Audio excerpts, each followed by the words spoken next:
സുന്ദരികളുടെ മനസ്സുകളിൽ 6000 സ്വപ്നങ്ങൾ നിറച്ച നീല കണ്ണുള്ള രാജകുമാരി. എന്തോ എങ്ങനെ സുന്ദരികളുടെ മനസ്സുകളിൽ 6000 സ്വപ്നങ്ങൾ നിറച്ച നീല കണ്ണുള്ള രാജകുമാരി.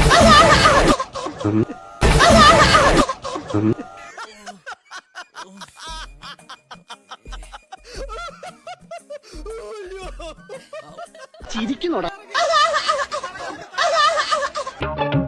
സാരില്ലടാ, നീ എവിടെ പരിപാടി അവതരിപ്പിച്ചാലും ഇത് തന്നെയാണല്ലോ നിന്റെ വിധി. പിന്നെ എന്റെ ജാതകത്തിൽ പറഞ്ഞിട്ടുണ്ടായിരുന്നു 20 വയസ്സ് വരെ എനിക്ക് കഷ്ടപ്പാടും ചീത്ത സമയമാണെന്ന്. പിന്നെയോ? പിന്നെ അത് ശീലായിക്കളും കുഴപ്പമില്ലെന്ന ജോത്സ്യം പറഞ്ഞേ. എല്ലാവർക്കും സന്തോഷമായല്ലോ, എനിക്ക് സന്തോഷമായി. എല്ലാവർക്കും പിരിഞ്ഞു പോവാം.